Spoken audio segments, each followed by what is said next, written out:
Welcome to the January 18th Joint Regular Governing and Implementation Board meeting. We are actually going to start with the joint meeting and public comments. Andy, do we have cards? Doug, where are you? Doug, you're there. Do we have cards people need to fill out here? They are available in the back here. Okay. They are not necessary, but it is helpful. Okay. And anyone else here from the public? Seeing none. Doug, any items here on the first 6 that you want to speak on? No, thank you. No? All right, thank you. Angie, you want to do, it doesn't say it, but do you want to do roll call? Did I miss it? Oh, sorry, call to order. Meeting's called to order. Angie, roll call. Oh, I'm sorry. I'm Vice Chair Mike Wasserman. Rich Constantine is out of the area, and so I'm filling in for our chair. Thank you. Chair Lazat. Thank you. Vice Chair Wasserman. Here. Board members Harney. Present. Keegan. Arenas. Courtney. Tucker. Tate.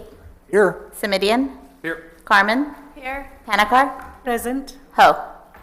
Present. And Walt? Walt here? I don't see Walt. Mr. Glines here? Nope. Nope. Not at this time. This is when we would have a report from the Public Advisory Commission, of which Mr. Glines is the chair.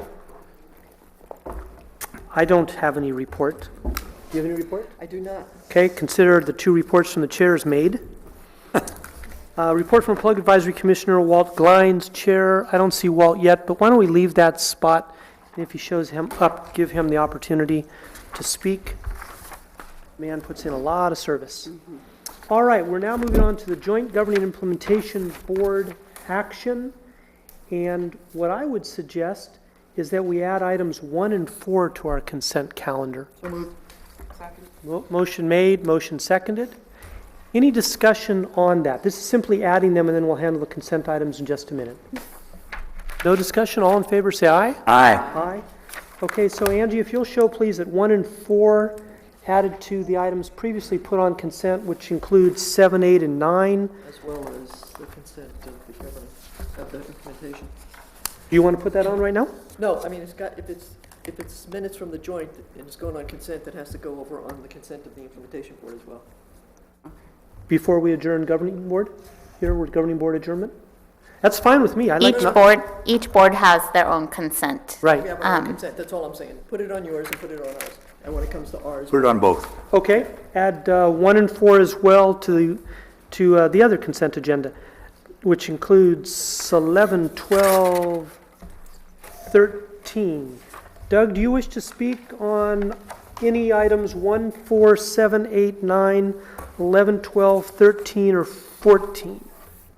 I'm just planning on. Excuse me, 13. You were planning what? Planning to listen today, thank you. Okay, thank you. So with that, may I have a motion for those items to be approved? So moved. Okay.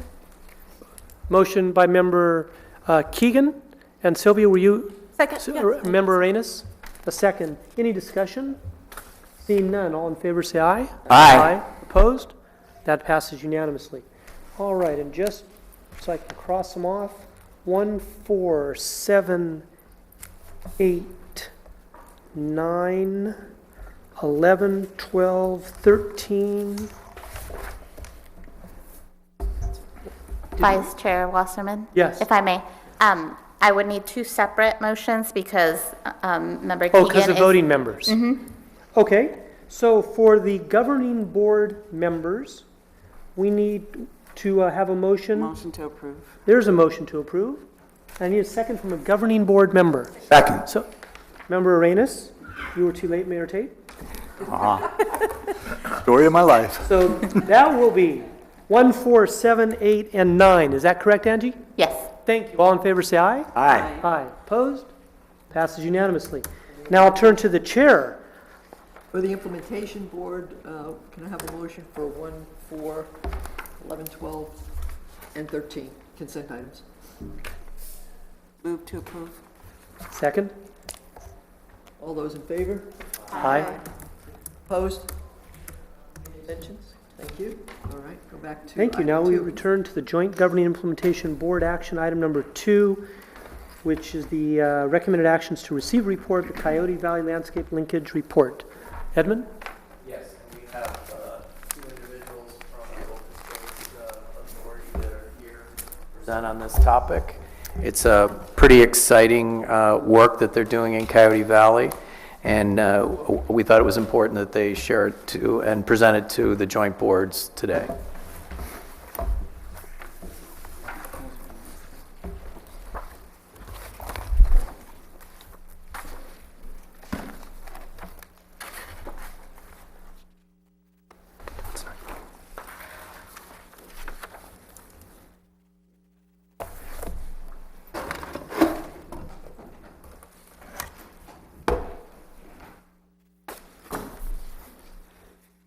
All right.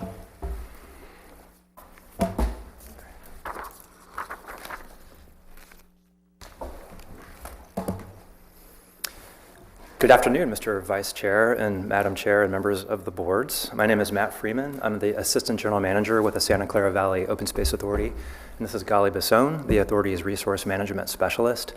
Gali and I really appreciate the invitation to share with you a little bit about the Coyote Valley Landscape Linkage Project. This is very much a vision shared by many conservation organizations and agencies working to protect a multi-benefit landscape that will benefit both people and nature. So today, Gali and I will walk you through the Landscape Linkage Project, and as we do so, we'll touch on opportunities for the Valley Habitat Agency to implement many of its goals and objectives and other permit requirements. We're really excited to share this work with you today. In 2014, the Open Space Authority completed its strategic conservation plan, a long-range plan called the Santa Clara Valley Greenprint. And it really focused on opportunities to protect agriculture and working lands, opportunities to protect water resources, including our source water streams, floodplains, opportunities to connect people to nature through recreational trails, and to kind of strategically protect these resources while accommodating appropriate growth and development. Would you like some water? And this conservation work is incredibly important, though, given Coyote Valley's unique location in the county. Situated between San Jose and Morgan Hill, the 7,400-acre landscape is only one of two remaining locations where it's still possible to maintain the historic ecological connection between the Santa Cruz Mountains and the Diablo Mountain Range. And while the Santa Cruz Mountains seem extensive, they're becoming increasingly fragmented from development and isolated. And it will be incredibly important to maintain this long-term ecological connection, to maintain long-term ecological integrity and processes, including the ability for species, natural communities, and ecological processes to respond to changing climate conditions. For example, for species and habitats to shift west towards cooler coastal climates or towards higher elevation areas. So connectivity is really key for this, and the Coyote Valley will play a crucial role in maintaining this connection. What's really important too is the kind of the history of investments that have been made in these landscapes. With strategic investments in the Coyote Valley, there is an opportunity to functionally connect over 1 million acres of core habitat that exist in these two mountain ranges, including nearly 500,000 acres of protected parks and open space preserves. And the cost to purchase and manage those open space preserves is estimated to approach almost $3.5 billion. So an opportunity for focused strategic investments within a 7,400-acre landscape can leverage billions of dollars of investments and functionally maintain connectivity to over 1 million acres of core habitat to provide ecological resilience to a changing climate and maintain the Bay Area's really precious ecosystems. So that's some of what's at stake with this project. Kind of zooming in a little bit more into the Coyote Valley, I'll kind of start at the top of the map. That green area you see is the Coyote Ridge Open Space Preserve. It was protected by the Open Space Authority a few years ago in partnership with the Habitat Agency. This is the first property that was enrolled in the HCP reserve system. kind of moving clockwise around the map, that landscape connects almost perfectly to the Coyote Creek Parkway. Just across the valley is the Open Space Authority's Coyote Valley Open Space Preserve, Calero County Park, IBM lands zoned for open space, and then Tulare Hill, which is a really important serpentine mitigation property. And Tulare Hill is important because that's really where the Santa Cruz Mountains and the Diablo Range come together. So you can kind of see how close these mountain ranges are, and then the many opportunities to build on the existing network of protected lands and open space to implement some of the linkage vision that we'll talk about in just a moment. As part of their participation in this linkage planning process, the Peninsula Open Space Trust in 2017 acquired a couple of additional properties within the Coyote Valley right along Fisher Creek. And again, as Gali will describe a little bit later, these two properties, along with many others, provide really unique opportunities for the Valley Habitat Agency to partner with others in the conservation community for restoration and enhancement projects, including opportunities to benefit habitat for listed species, again, to meet some of the habitat plan's conservation requirements. So we're really excited about the possibility of some partnerships there. And then this image just gives you a feel for the landscape. This shot was taken from Coyote Ridge Open Space Preserve, looking across Coyote Valley towards the Santa Cruz Mountains. And our vision for this property, it's really more of a robust landscape linkage as opposed to just a narrow 100-foot wide wildlife corridor that you typically would associate with a mitigation project. And embarking on this kind of ambitious vision where we aim to complete a number of goals. So the first is implementation of the Santa Clara Valley Greenprint, but not just that plan. This landscape has been identified in many state, regional, and local plans as a critical priority for conservation investments to protect and restore these last few remaining ecological linkages, including the habitat plan itself identifies a number of corridors and linkages through the Coyote Valley. In doing this work, it was really a great opportunity to engage the larger scientific and conservation community to really nail the science and come up with both a compelling vision, but one that's credible and again, really grounded in the science.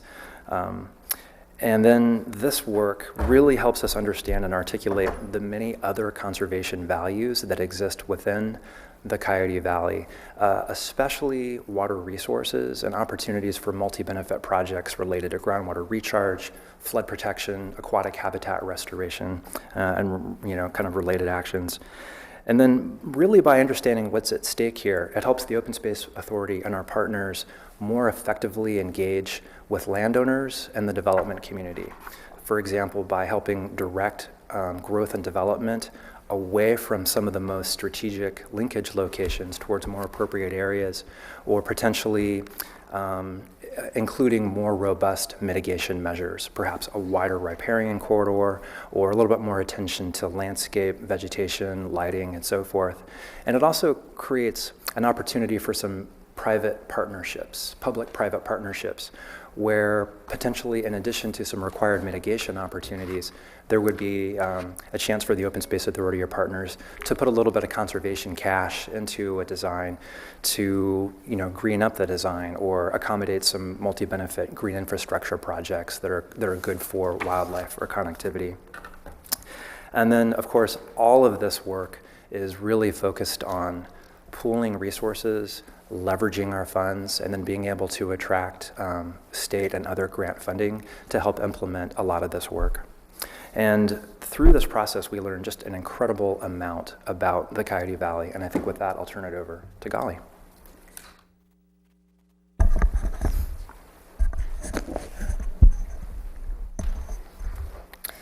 So there's been a lot of different mammals documented in Coyote Valley, and this is significant because some of these mammals have really large home ranges, such as mountain lions and badgers.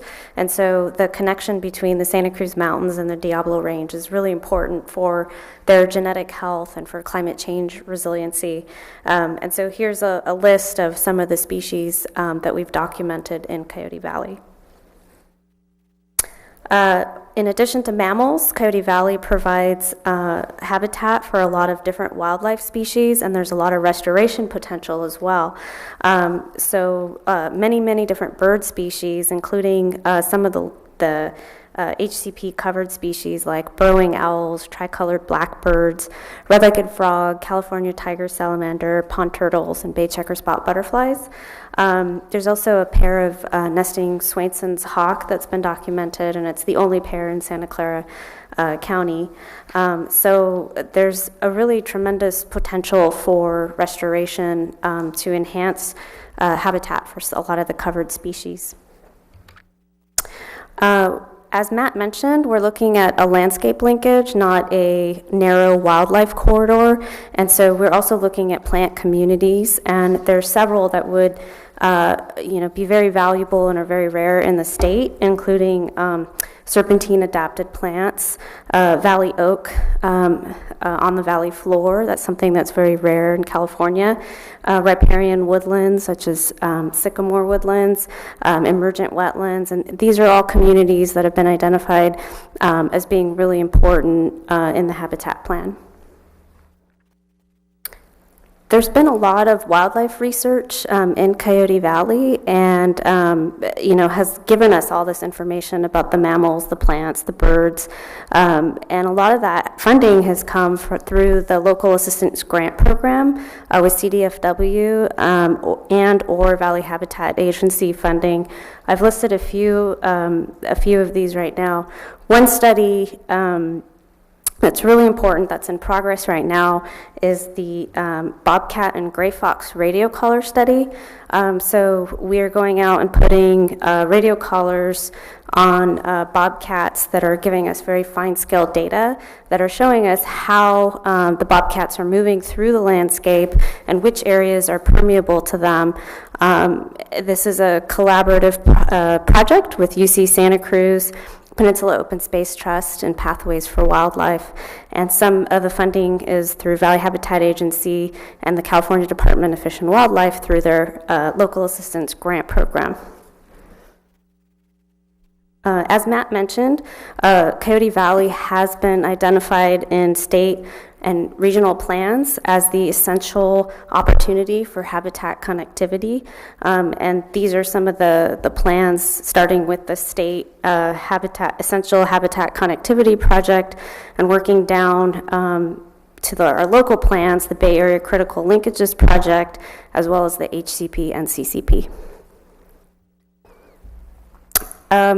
So the process that we went through with the linkages report was to gather a group of scientists in order to create a compelling vision for Coyote Valley. So about a dozen folks got together through the Conservation Biology Institute in different disciplines: hydrology, ecology, the bay checker spot butterfly expert, a burrowing owl expert, in order to really inform the landscape linkage vision. We really wanted something that was grounded in science and that incorporated the newest emergent findings in landscape ecology. So this map depicts the landscape linkage vision. It's really grounded in the historical ecology. We did have San Francisco Estuary Institute as one of our technical advisor folks. And the landscape linkage vision has a number of really important elements. One of the blue area is the Laguna Seca, which is a large freshwater wetland, one of the largest historically, and a really good opportunity for restoration. Their other elements are willow groves, wet meadows, which could provide additional water benefits, an oak savanna, oak woodland orchard, and a restored floodplain. So all these elements are really grounded in the historical ecology, like I mentioned, and it's a combination of hydrological restoration and habitat enhancement. And if you notice on the map, the focus is really on the northern Coyote Valley, and this is really where a lot of these really unique and irreplaceable features come together. For instance, Laguna Seca is not something that we could recreate somewhere else. It's focused in the north, and it's the area with the most complex soils and topography, and provides the most potential for habitat restoration and connectivity. There's also fewer land parcels, which makes the transactions and implementation a lot easier, and a very important confluence between the Fisher Creek and Coyote Creek, which is important for animals traveling along the creek corridor. One of the things we've been doing is taking folks from different agencies out on tours of Coyote Valley, and the California Department of Fish and Wildlife has come out with us and felt that the unique biological values in the north are reason enough to protect this landscape. So that's in addition to the wildlife connectivity piece. So these are just some photos of what these habitats look like. This is the Fisher Creek riparian area. This is a photo taken at Post's newest purchase property on the valley floor. And then these photos of a bobcat with its kitten and a coyote puppy were taken within Fisher Creek through one of the studies that I had mentioned, and show just how important the riparian vegetation is for animal movement. Under a restored landscape, we can really expand the riparian vegetation and then surround that with a floodplain that has emergent vegetation, wet meadows, ponds that can really provide habitat for our listed species. This is a photo of Laguna Seca. As I mentioned, it's a really rare opportunity to restore a 1,000+ acre wetland. We've lost almost 85-90% of wetlands in California. And so this photo in 1916, the bottom photo, was taken right as they were dredging Laguna Seca, and almost 100 years later plus 1 month, is the photo on the top. And it really shows you that it has wetland features still, and with some restoration, we can provide habitat, as I mentioned, for those listed species, as well as potential breeding habitat for tricolored blackbirds. This photo was taken in our Coyote Valley Open Space Preserve of a grassland oak savanna. Those elements are part of the linkage design. This is really important habitat for American badger and burrowing owl, and there is potential for restoration of breeding burrowing owl habitat on the valley floor. And so this is an important component of the linkage. Wildlife-friendly agriculture is interspersed in our linkage design. It is existing. It is providing habitat for a large number of species as is, and there's also a number of values that the agriculture provides, like our local food economy. And so the linkage vision includes a mosaic of agriculture that's wildlife-friendly. And part of that includes a mixture of oak woodlands and orchards. Orchards can provide the cover that an oak woodland could provide, so it's really a mix of these two habitat types, and is based on the historical oak woodlands that were part of the North and the mid-Coyote Valley. So all of the conservation that we do in Coyote Valley in terms of land conservation and restoration is not enough if we don't also look at the barriers and infrastructure, including the roads and the highways. And so the landscape linkage report, we also looked at where those barriers and where there's opportunities to create wildlife crossings, underpasses and overpasses, so that the landscape is permeable. Even if we protect land, we still have to move them from one mountain range to the other safely, and also think of the safety of people and vehicle collisions. So one of the major barriers that's emerged from the research that's been done is Monterey Highway. It's actually more of a barrier than Highway 101, which has a few underpasses and culverts that are functional, not perfect, but working. And one of our study cats, elderberry, or BO2, was hit on Monterey Road. So this real-time data shows that she was able to cross successfully several times, but then was hit another time. So that's really important data for us in terms of planning permeability in this landscape. And as I mentioned, we're looking at where we can place different types of infrastructure, where there's openings along Monterey Road, as well as underpasses, overpasses, and we're working with the High-Speed Rail Authority really closely with staff from the Valley Habitat Agency to help inform their design and their mitigation for impacts to wildlife. One of the really inspiring things that's come out of this process is working through the Santa Clara County Wildlife Corridor Technical Working Group. It is a subcommittee of the Valley Habitat Agency, and it's a mix of a lot of different organizations, Caltrans, VTA, Water District, OSA, Post, lots of different partners coming together to talk about wildlife connectivity in Santa Clara County. There's been a smaller subset of the group focused on Coyote Valley, and we've been going through and looking at how can we improve current infrastructure. And so one of the examples is working with Caltrans to get a culvert cleared that was blocked, and we documented wildlife moving through it after it was cleared, and then gave that back to Caltrans, and that's helping us work with them to clear additional culverts and prioritize that. So we really thank the Habitat Agency on their leadership for this effort.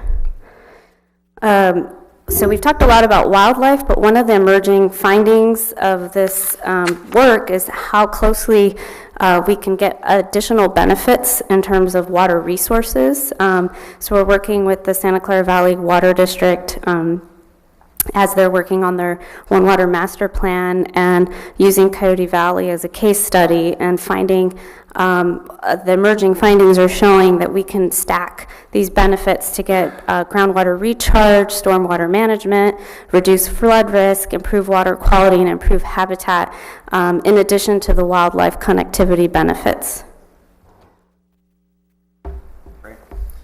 We are wrapping up. So a few recommendations that emerged from the report. The first is just to continue this important conservation work. So we always look for opportunities to work with willing landowners. The Peninsula Open Space Trust has really emerged as a leader in this field, and I mentioned a couple of acquisitions they closed in 2017 in this landscape. And we're looking for other kinds of agreements as well. It's not necessary to protect it all. If we have an opportunity to secure conservation easements, or can even work to get an agreement with a landowner that would allow for a voluntary restoration project, that would be really helpful in meeting some of these goals. And then, as Gali mentioned, we're working very, very closely with the transportation agencies, especially high-speed rail currently, to make sure that that isn't going to impact these connectivity values. So we're really going to hold them accountable to avoiding impacts where they can, and then mitigating where there will be inevitable impacts. Larger culverts, free-span bridges, potentially undercrossings, even overcrossings. It's a huge project with a lot of impact, and there's a lot of money at stake that could fund major capital infrastructure work. And then we're continuing to research. We're always learning more about this landscape. Gali mentioned the ongoing work with the Water District to figure out how these values stack.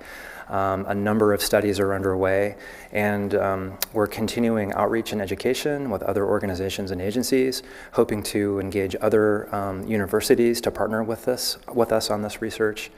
And some next steps include better understanding how linkages can work with agriculture, and then how we can implement the countywide trails plan, the City of San Jose's Fisher Creek plan in ways that complement this landscape linkage work.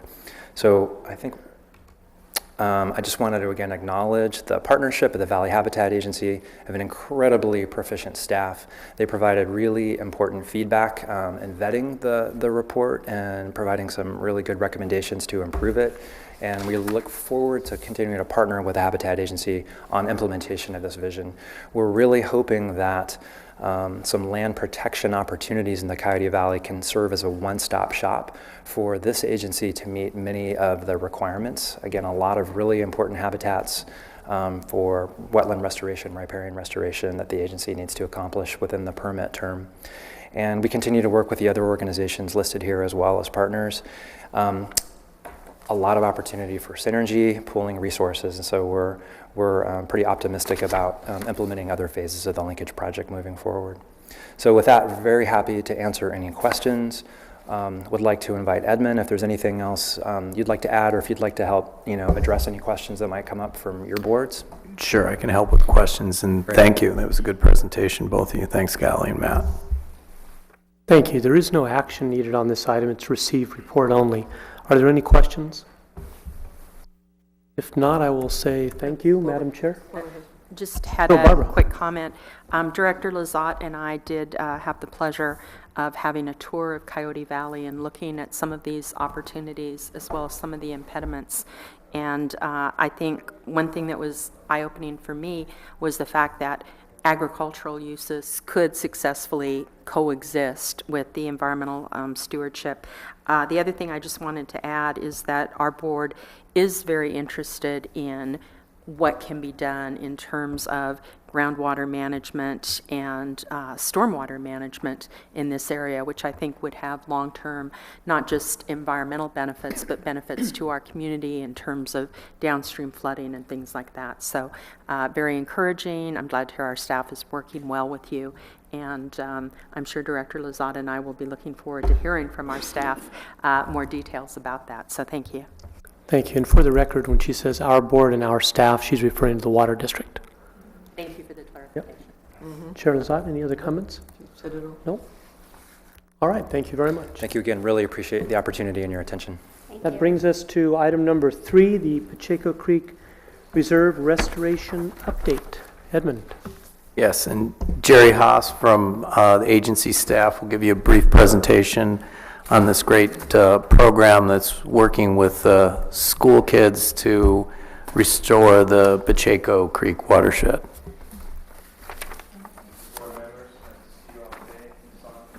Doesn't seem to be. No.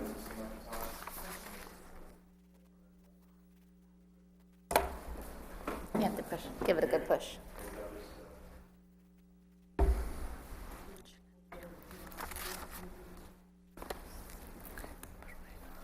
Oh, it's little. Not enough force there. No PowerPoint presentation, so sadly it's just me up here. Here today to provide you an update on Pacheco Creek Reserve Restoration Project. Last June, the governing board approved the acquisition of the Pacheco Creek Reserve, and then in September, the implementation board authorized our executive director to enter into an agreement with Point Blue Conservation Science for restoration, what we call the first phase of restoration on this property. One of the conditions of the transfer of this property from Caltrans to the Habitat Agency is the replanting or restoration of oak woodland on the savanna portions of the site of the property. So since we were on the hook for that, we went ahead and had Point Blue look at the site to see what other immediate restoration needs there were. Following the storms from last winter, the stream banks along Pacheco and some of the tributaries into it were pretty heavily eroded. So we decided we'll go ahead and that also buried one of our wells, but that really wasn't quite an issue. We went ahead and decided to add bank stabilization to the restoration of the project here.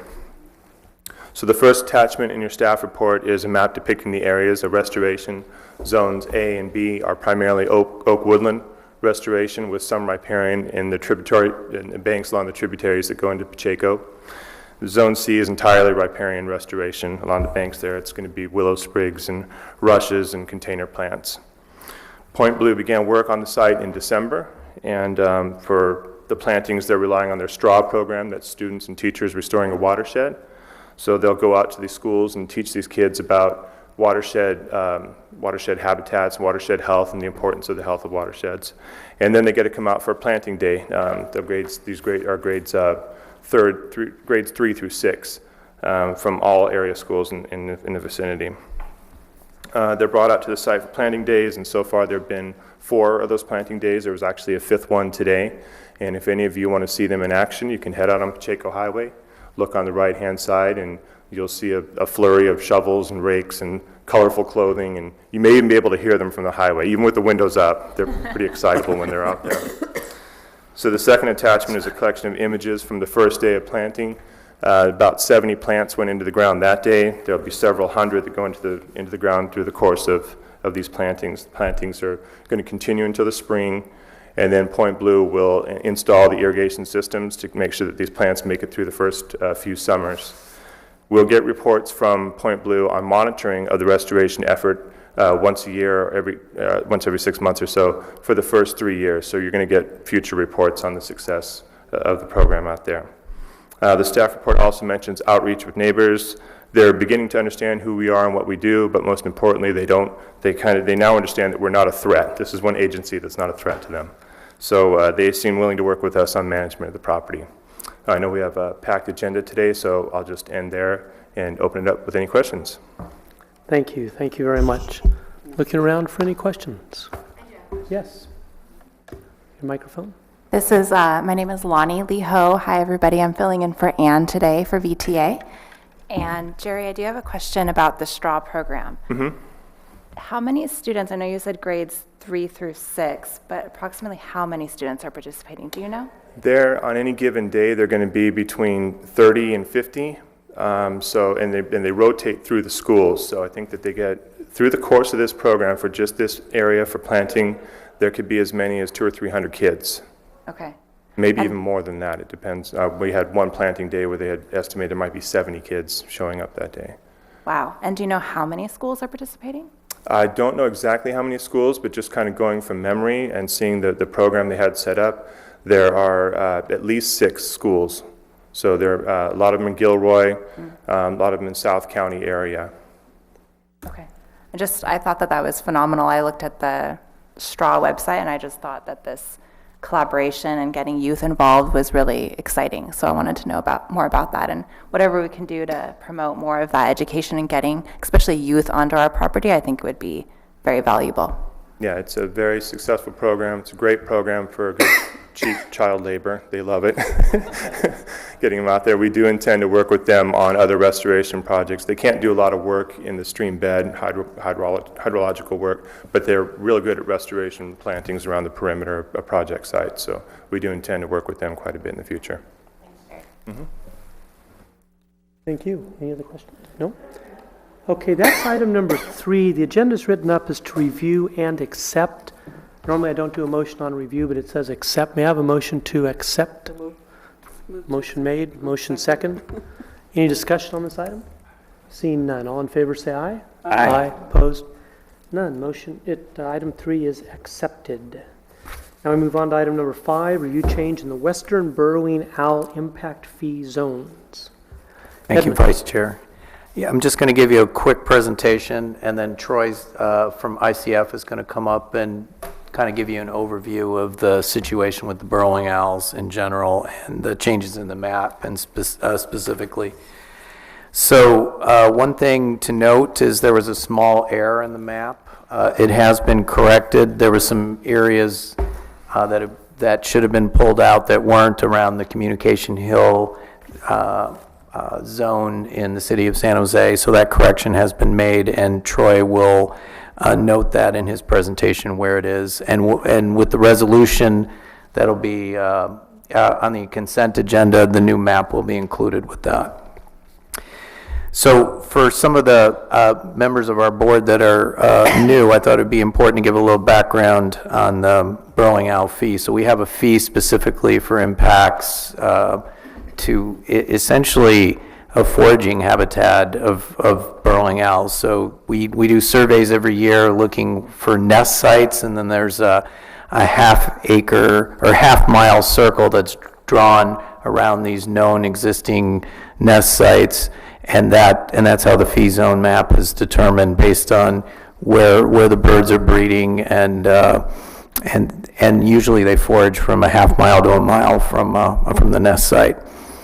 And the habitat plan is a compromise, like a lot of conservation work, so it's not a full mile that's that applicants are subject to the fee. It's just a half mile from nesting sites. So following the nesting surveys, all nest sites observed in 2017 were combined with the nests that have been observed in 15 and 16. So a site stays active for 3 years, and then if you don't find the owls within that area after where they were first sighted, so let's say in 2015 owls were seen on site X, and then we do 3 successive years of surveys after that, and if they're not found in those next 3 years of surveys, that's pulled out of the fee zone, and that's how it works. So in this version of the fee zone map, over 1,000 acres were pulled out because birds that were seen in 2014 were no longer seen. And that's part of what's the problem with the owls locally. They seem to be disappearing from a lot of the sites, especially satellite sites where you would have 1 or 2 breeding pairs. There's also declines in the populations at the airport, Moffett, and Shoreline and Mountain View. The 2 sites that we're working closely with managing, the Don Edwards Warm Springs site and the regional wastewater facility, the populations have stabilized, and in the case of the regional wastewater facility, there's been quite an increase in the number of birds there. Edmund, if I may, Yes. with any of your contemporaries or peers that are involved with habitat in surrounding counties, has the population of burrowing owls increased? Yeah, that's a great question, and I'll ask Troy to address that specifically in his presentation. But from what I understand, the birds seem to be declining statewide. There's a very large population in the Imperial Valley, which is being affected by the loss of agriculture and the conversion of ag to other things like solar arrays. So that population is also starting to decline, but I'll let Troy address that more specifically. Thank you. You're welcome. So the fiscal impact of this is such that as the number of properties that in which we can collect fees from declines over time, the amount of revenues we get for the burrowing owl program declines. So that's sort of the fiscal impact. And you know, there's advantages to an applicant. They don't have to pay this expensive fee, but there's definitely a cost associated with that, with us not being able to get this added revenue into the plan. The good news is there's a couple projects in the city of San Jose that are recently, and I'll talk about in my EO report, that just paid a lot of burrowing owl fees. So that's going to help with sustaining the program in these critical first few years as we try to turn the bird population around locally. Spit that out. Okay. So I will turn it over to Troy and give you a presentation on what's going on.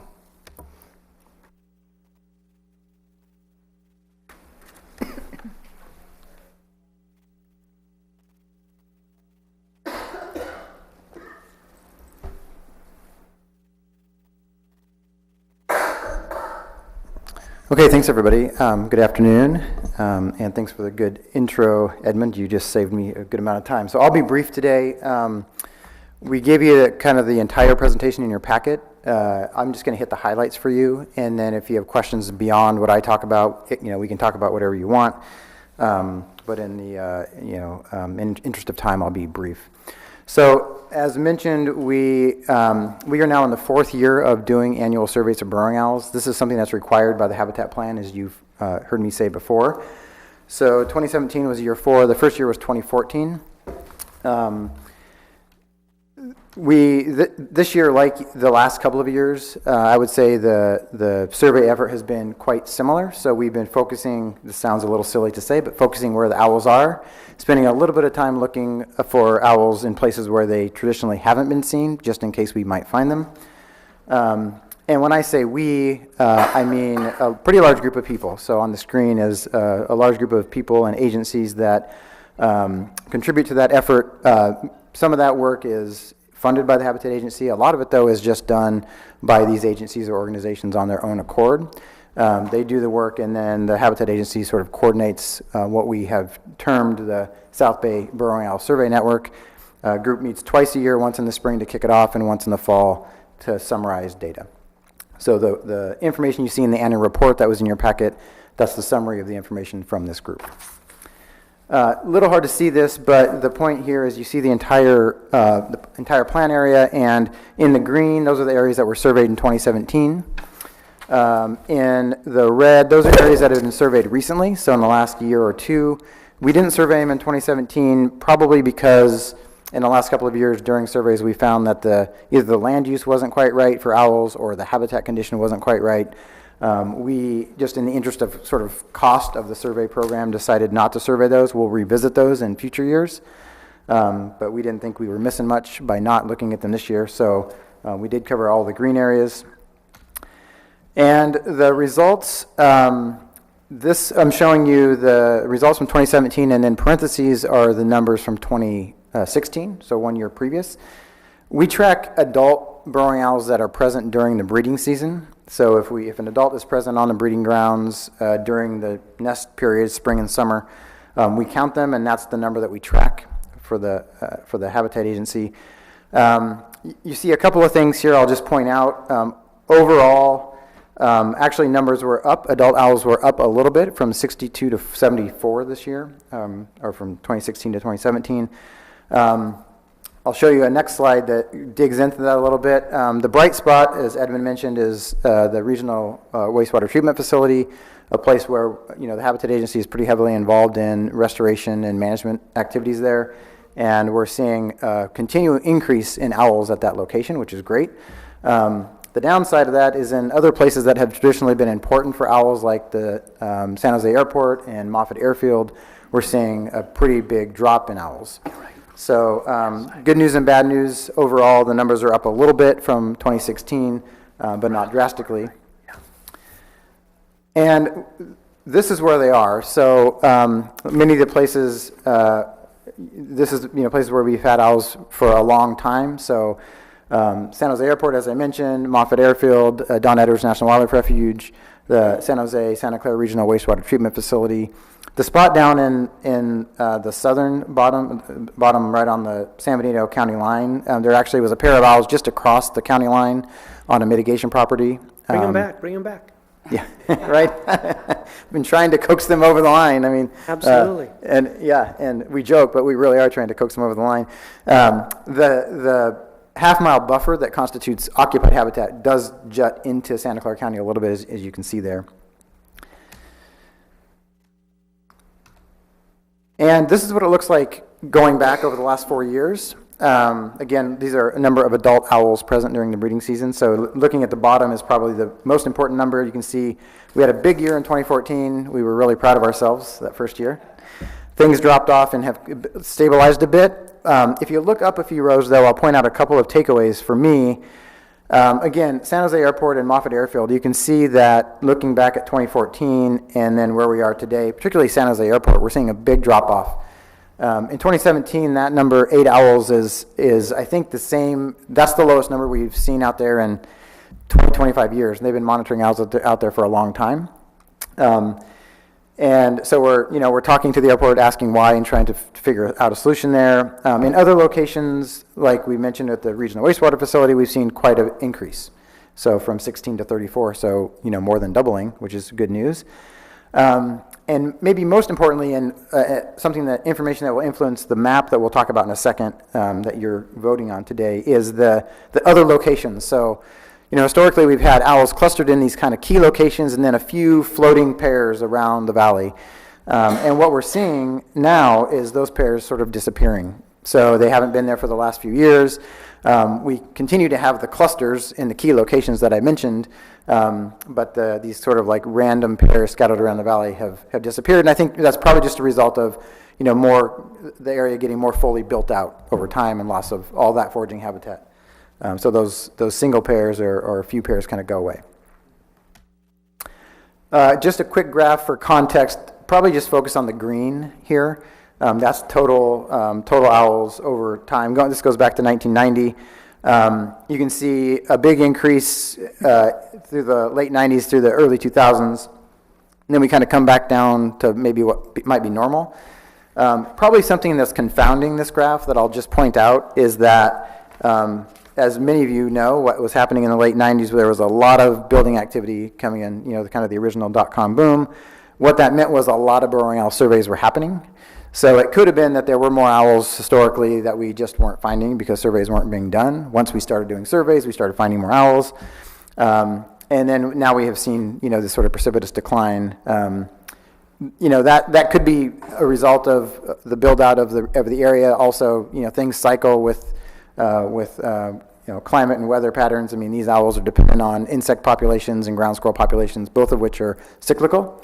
So there's a lot of factors here. We try to unpack that the best we can and manage to it as best we can. And Troy, how about the Vice Chair Wasserman's question about how the birds are doing statewide or even nationwide? Yeah, great question. Yeah. Echoing what Edmund said earlier, I mean, statewide for sure, owl populations are down. The one place where they're not down is the Imperial Valley, which is a little bit of an artificial situation because they're heavily dependent on the irrigated farmland down there.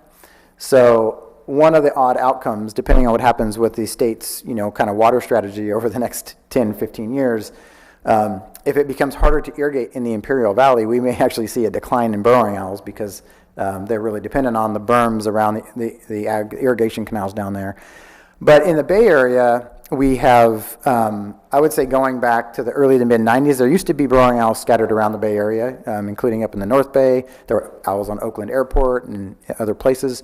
Those owls are all gone. So the only owls remaining in the Bay Area, aside from the Altamont Hills in eastern Alameda County, in Contra Costa County, the only remaining owls are in the South Bay. So all those other more kind of coastal shoreline owls, as I might call them, are gone. The Altamont population is, I would say it's remained pretty steady. It's a very low density of owls out there, a very different habitat type up in the hills. But I would say that the decreases we're seeing in the South Bay are probably very similar to what is being seen statewide. We have a unique situation, which is what precipitated the burrowing owl fee in the first place, in that different from most other parts of the state, our owls happen to be in the urban environment, which is a totally sort of a different scenario than you might see in other places. So East Contra Costa County, HCP and CCP, they don't have a burrowing owl fee because their owls aren't in town. Their owls are out amongst the other habitat where they might find the other covered species, so it's just wrapped into the fee. So we are unique that way. As Edmund mentioned, the fee zone has changed as it does each year. This is a map on, I'm not sure what slide I'm on, but what I'm showing here is how that fee zone has moved around over the last 3 years. So the blue bubbles are what was occupied habitat in 2015. The pink is what was occupied in 2016, and then the hatched orange is what is occupied in 2017. So you can see that those kind of move around a little bit. Those are centered on owl nests, so it's a half-mile buffer off of owl nests, which is why they move around a little bit. But by and large, those areas haven't changed that much. So the result of that is the revised fee map, which is the collection of those 3 years, the sum of those 3 years. And the one note that Edmund pointed out at the beginning, on the map that you were given in your packet today, that little red blob down there by itself in the middle of San Jose is now gone. So in the revised version, the one that you're approving today, that dot is gone, and that's centered on Communications Hill, and those owls are no longer there.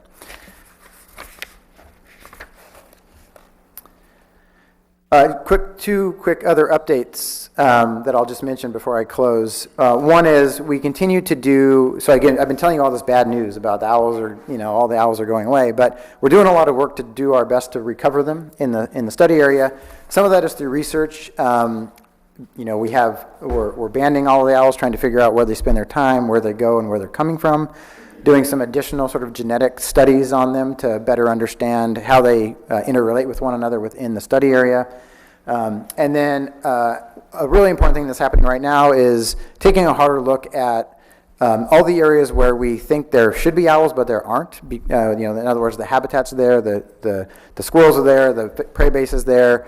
There just aren't any owls, and most of those areas are south of San Jose, down even in Coyote Valley and up in the hills. And we're targeting, and when I say we here, I really mean Lynn Trulio at San Jose State and one of her colleagues, Sandra Menzel, looking at suitable habitat on public lands. So sort of a low-hanging fruit idea. So where are there public lands that have suitable habitat that we could do a better job managing for owls and maybe attract those to those locations? Something that wouldn't require acquisition, just partnership, which I think is a pretty important thing to do.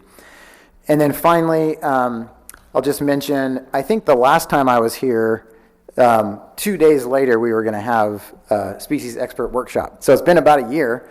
But we, as you recall, I probably mentioned at that time, we brought in burrowing owl experts from around the western U.S. and western Canada. Kind of gave them a tour of the area, had a really good 2 days where we had local experts and these nationwide experts talking about, the factors that are confounding us here in the South Bay. Interestingly, I wouldn't say we learned anything new from them, but they certainly reaffirmed the worries that we have about how the population has constricted over time. We have fewer owls and fewer owl locations now. They were heavily in favor of doing more active recovery actions, which is where we're headed next. So probably the next time I'm in front of you and Edmund and I are in front of you talking about this, we'll be talking about many more sort of active recovery actions that we're doing. Things like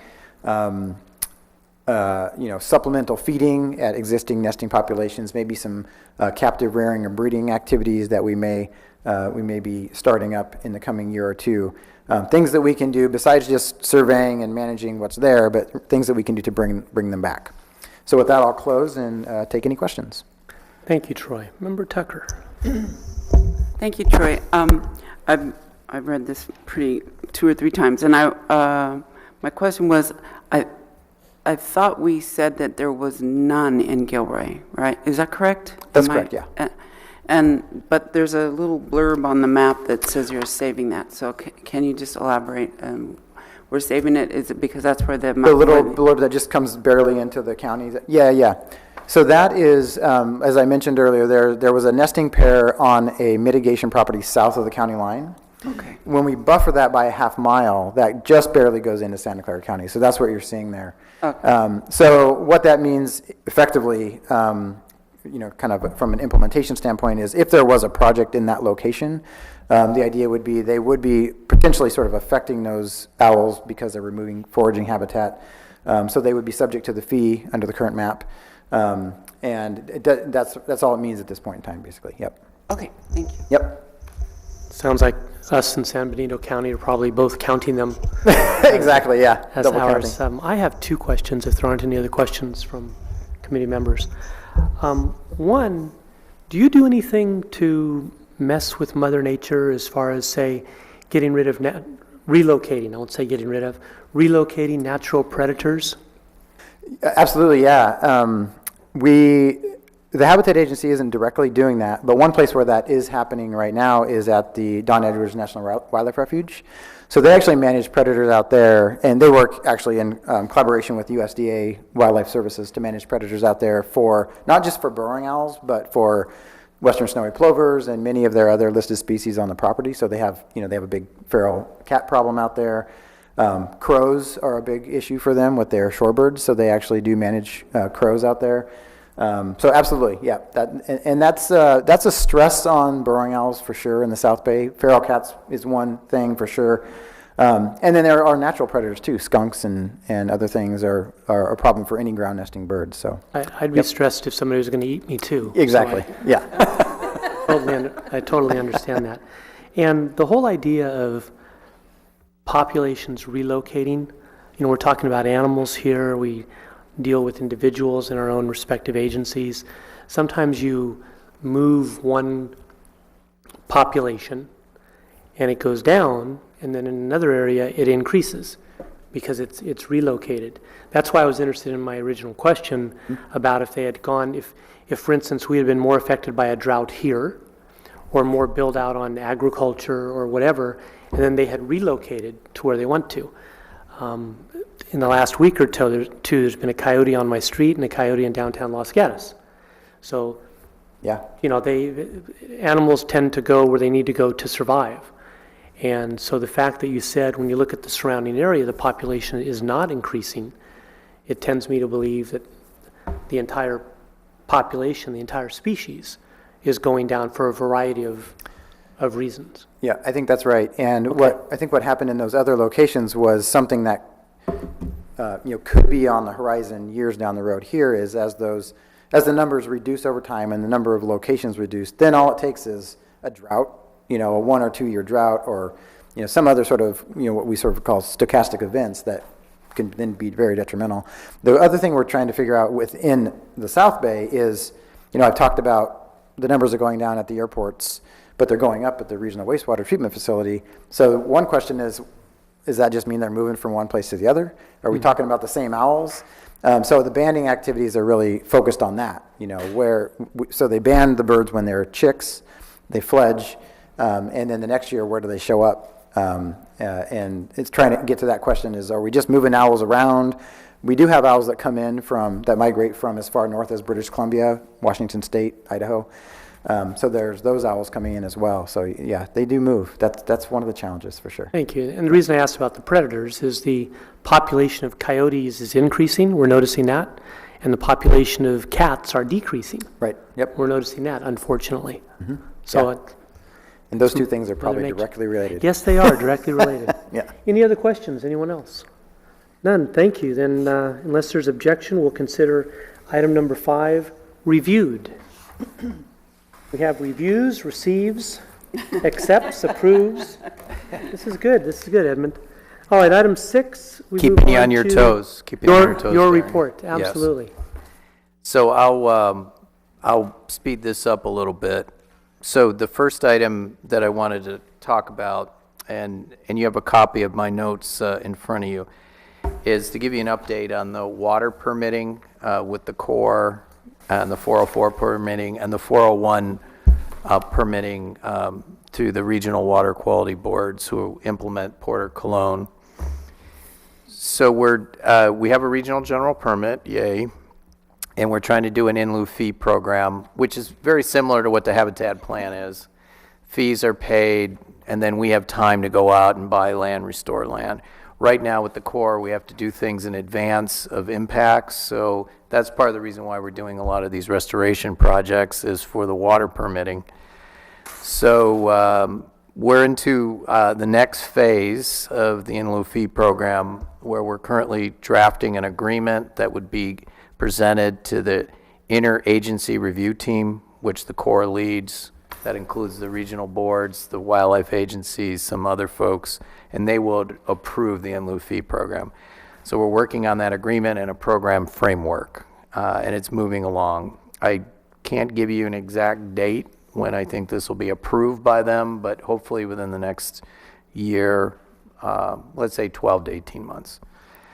NOAA Fisheries, this is great news because we weren't sure we were going to get there with them, has agreed to work with the Habitat Agency to integrate Salmonid Endangered Species Act Section 7 consultation permitting with our regional general permit. So the way our regional general permit is set up, if you were going to impact, really the only threatened fish here is steelhead. There's 2 populations, one out of the bay, and well, they're both out of the bay. One out of the Monterey Bay, so more of a South Coast population, and then the other one out of San Francisco Bay. And if you were going to likely to adversely affect fish, in this case steelhead, you would have to go through a separate Section 7 consultation with NOAA Fisheries, and that could delay your project. So that's important for water district, city of San Jose, county bridge projects, anything that Morgan Hill might be doing that would affect steelhead. And now instead of waiting for a separate Section 7 consultation that could take several months, they're willing, and we're not there yet, but they seem to be willing to tear off of the habitat plan and not have that extra time, which is money for a project delay. So that's keep your fingers crossed that we can get that integration with Section 7, and that though we do not cover fish, as some of you were involved in the plan, that was a pretty contentious, unfortunate thing, and that it didn't happen, but I understand why it didn't. And but at least maybe we can get some backdoor integration at least. And we've agreed to work with NOAA on this. If you are going to affect fish, our in-stream fee, linear foot fee, may go up a little bit, and then that money would be used to do steelhead-specific restoration, which right now we're not required to do. So now on to the regional boards and the integration of the 401 permitting. This is the biggest challenge we have because they have a very different approach to water regulation than either the wildlife agencies or the Corps does. And we had a great meeting in December, and I'm optimistic we have a pathway forward to have some sort of integration between their permit process and our 404 ESA CISA permitting processes. And that would be big, because that's one thing that causes a lot of delays right now on projects that are impacting waters of the state. So, on to land acquisition. So any questions on that? I should have asked. Okay. So land acquisitions, Clara Park enrollment into the reserve system, that's ongoing. I'll just give you a brief update. We're working through the easement template. County Parks is concerned about some things in that, and I'm hoping we can work through that, because enrolling county park land is very important to meeting the goals and objectives of the Habitat Plan. Without their parkland, we'd have to amend the plan, and we would lose a lot of those plant occurrences that exist on county parkland.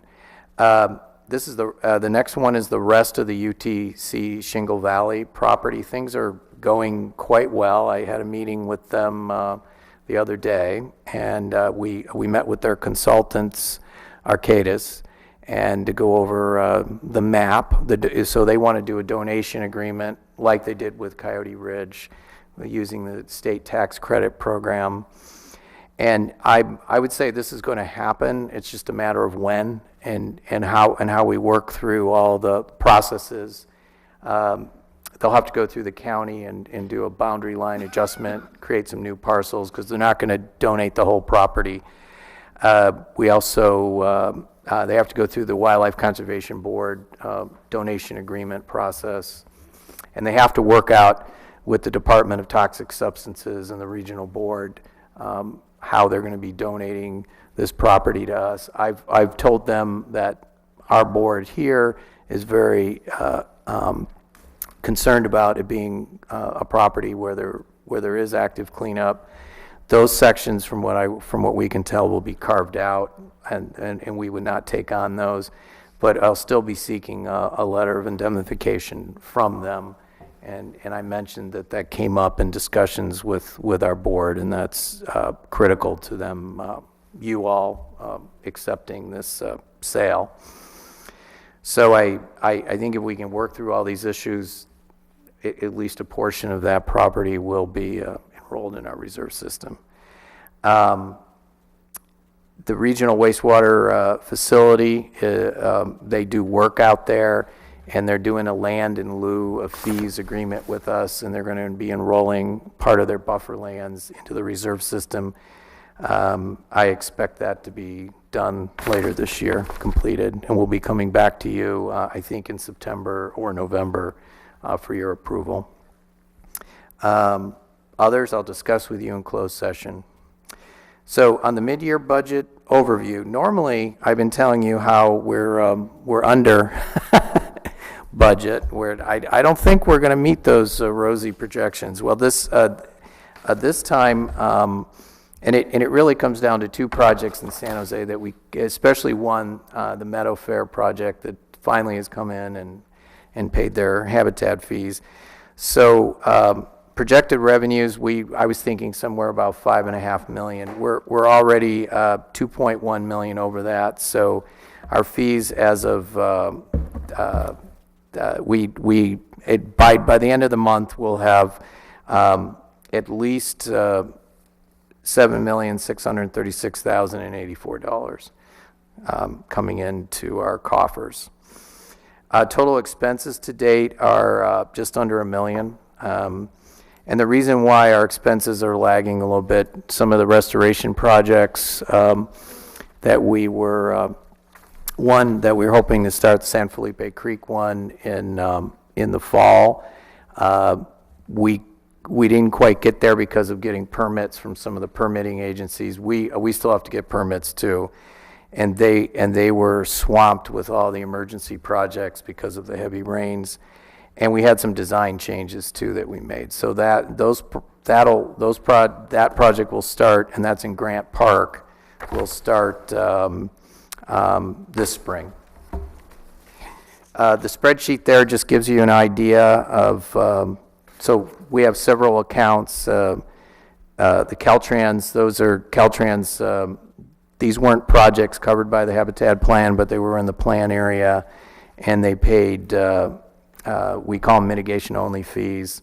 So it's above and beyond mitigation that's outside of the Habitat Plan, but the wildlife agencies agreed that they would tier off of the Habitat Plan process and pay fees to us, and then and that includes endowment.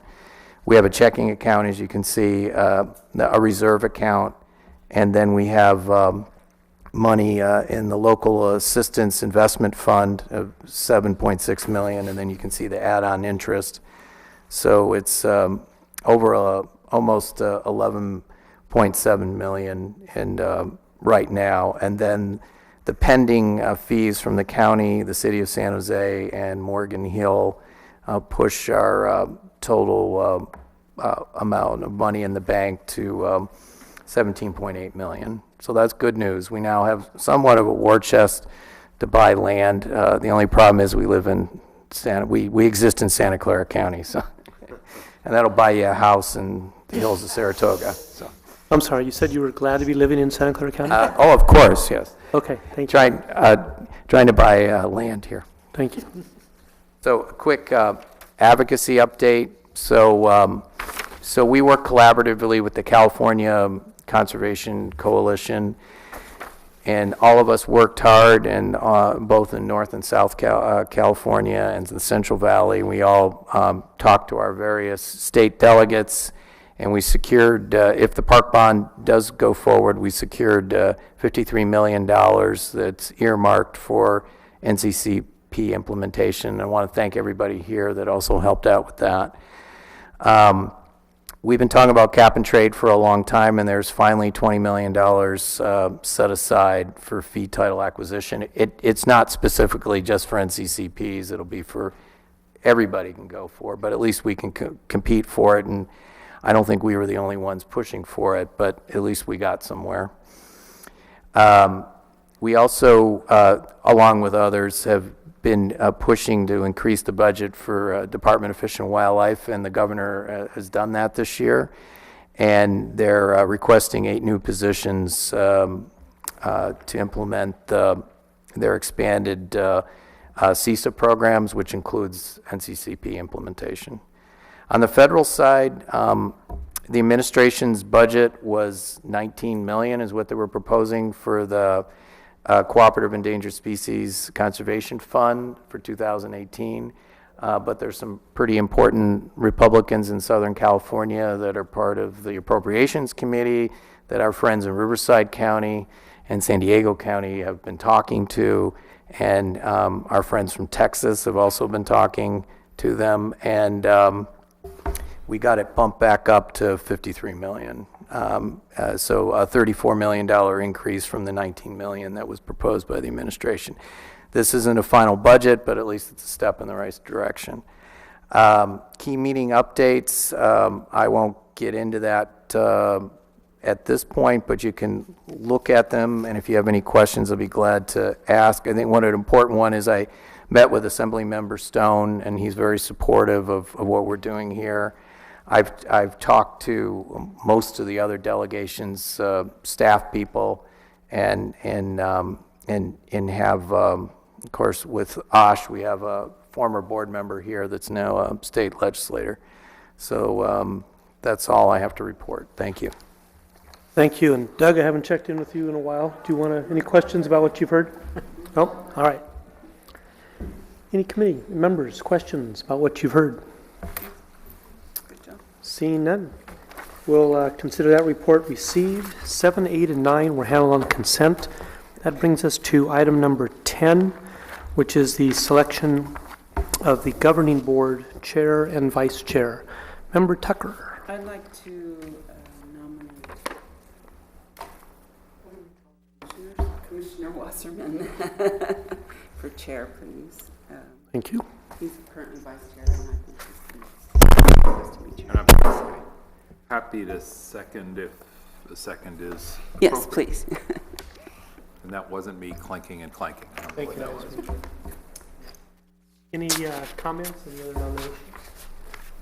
Seeing none, I'll call for the question. All in favor, say aye. Aye. Opposed? None? Thank you very much. We'll now do the vice chair, and I'll make a nomination for Member Tucker. Thank you. And I'll second again. Unless anyone else wants it. Any other comments, nominations? None at all? Then I'll call for the question. All in favor, say aye. Aye. Opposed? None. Thank you very much. That handles item number 11, which, excuse me, 10, which will be the, then we'll go to the adjournment of the governing board. And I did want to mention to committee members and staff here, behind me, I have Mayor Velasco, who staffed me on this committee for about 6 years. We've done a little reorg within our office. And next to him is Clara Valenta, my policy aide, who will be staffing me on this committee going forward. So if you haven't met her, please introduce yourselves afterwards. Okay. Thank you. And for those of us, Mr. Chairman, who are members of the governing board but not the implementation board, this might be the time to beat a hasty retreat, yes? It would. It is. And we'll move for adjournment here. All in favor, say aye. Aye. Opposed? None. Thank you. Drive safely. I think he's going to Gilmore. Carry on, He team. has a meeting at the library. All right. Now, Chair Lizotte. Lizotte. Item number 14 is next item on the regular business of the Implementation Board.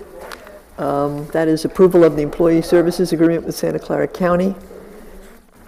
The service agreement is in our packet. The recommended action is to authorize the Executive Director to execute the Employee Services Agreement relating to providing sharing of county staff in an amount not to exceed $319,125 for a period 2018 through 2023, with 2 options for 5-year renewals. Do I have a motion or questions?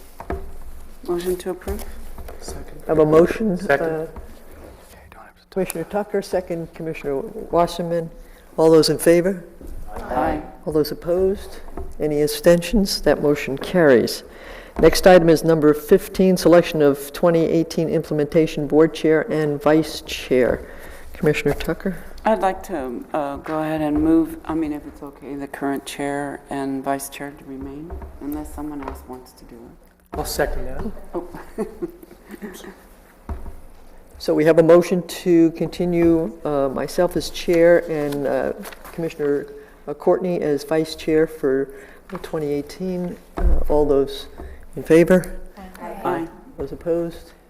Any abstentions? That motion carries. Do we have closed session? Yes. We do? Yes. Oh, okay. We have 2 items. 2 items. All right. Let's hold closed session for a second. Opportunity for public comment. Any public comment, Doug? Doug? Any public comment? No? Then we will adjourn to closed session.